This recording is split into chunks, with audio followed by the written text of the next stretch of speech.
Hola, ¿cómo están, queridos amigos y amigas? Volvemos a encontrarnos nuevamente para hablar y profundizar en esta carta a los Efesios. Vamos a hablar hoy día acerca del capítulo 2 de Efesios. Y cuando comenzamos a leer este capítulo, Pablo nos describe como cadáveres espirituales en el valle de la muerte, sin esperanza y sin propósito.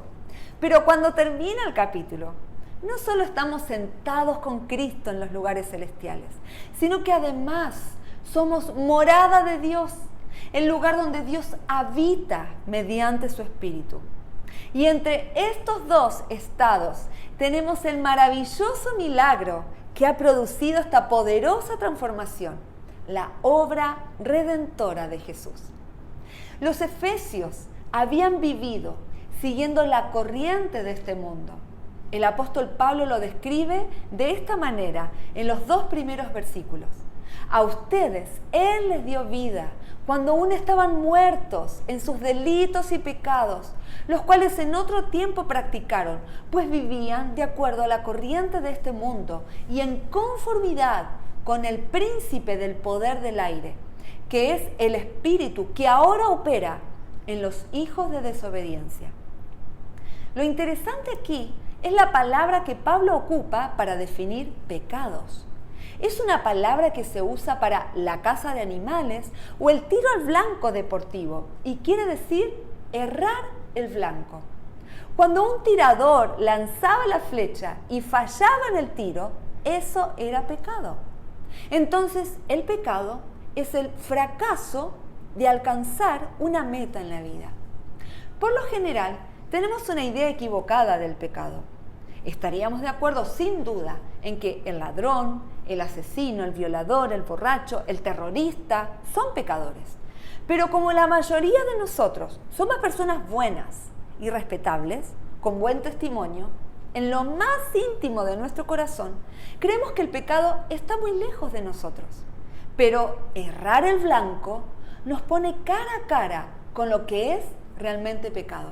Fracasar en lo que debemos y podemos ser.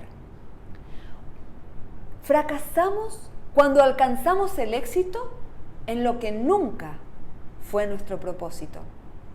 La otra palabra que utiliza Pablo para definir delitos o transgresiones quiere decir literalmente resbalón o caída. Esta palabra se aplica a las personas que hierran el camino y que cada vez se alejan más de lo que debería ser su destino. Transgresión es seguir un camino equivocado cuando podríamos seguir el correcto. Por lo tanto, es el fracaso en alcanzar la meta que deberíamos habernos propuesto. Y Pablo sabía muy bien cómo era vivir una vida así. Y nos cuenta de su experiencia en el capítulo 3 de Filipenses. Fui circuncidado cuando tenía 8 días de vida. Soy un ciudadano de Israel de pura cepa y miembro de una tribu de Benjamín, un verdadero hebreo como no ha habido otro. Fui miembro de los fariseos, quienes exigen la obediencia más estricta de la ley judía. Era tan fanático que perseguía con crueldad a la iglesia y en cuanto a la justicia, obedecía la ley al pie de la letra.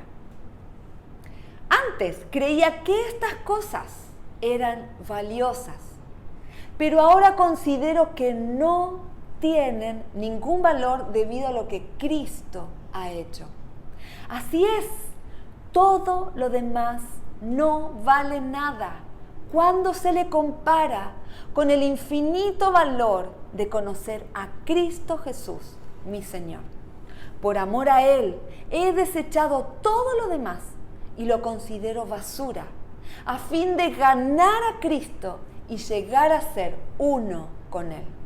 Amados hermanos, tomen mi vida como modelo y aprendan de los que siguen nuestro ejemplo, pues ya les dije varias veces y ahora se los repito de nuevo con lágrimas en los ojos. Hay muchos cuya conducta demuestra que son verdaderos enemigos de la cruz de Cristo. Van camino a la destrucción.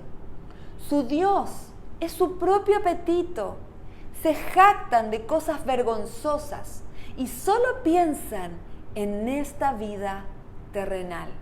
En cambio, nosotros somos ciudadanos del cielo, donde vive el Señor Jesucristo. ¡Wow! El apóstol Pablo necesitó corregir el objetivo al que apuntaba. Anteriormente su mira estaba en obras para ganar aprobación, el estatus, bienes, logros, éxitos, la vida terrenal. Y Jesús nos enseña en Mateo 6:21, donde esté tu tesoro, allí estarán también los deseos de tu corazón, tus deseos, tus anhelos, aquello en lo que se centra tu vida. La salvación y la gracia de Dios nos empoderan para vivir tal como lo hizo Jesús y ser sus discípulos. Es la única manera de vivir sin errar el blanco. Cuando gastamos nuestros recursos de conocimiento, dinero, tiempo, relaciones, viviendo para Él y su reino. Efesios 2:10 dice, pues somos la obra maestra de Dios. Él nos creó de nuevo en Cristo Jesús, a fin de que hagamos las cosas buenas que preparó para nosotros tiempo atrás. La palabra hechura u obra maestra viene de la palabra poiema en el griego. Por lo tanto, nuestras vidas son la hermosa poesía escrita por Dios, que hablará todo lo que Él desea en la vida. Y esto tiene total relación con los sueños que el Padre ya ha escrito en tu corazón. Nuestras vidas y propósitos se completan cuando nos unimos al cuerpo de Cristo, la Iglesia. Nunca alcanzaremos el destino que Dios soñó para nosotros siendo llaneros solitarios. Jesús es la cabeza, pero necesita un cuerpo que se nutra e interactúe a través de Él.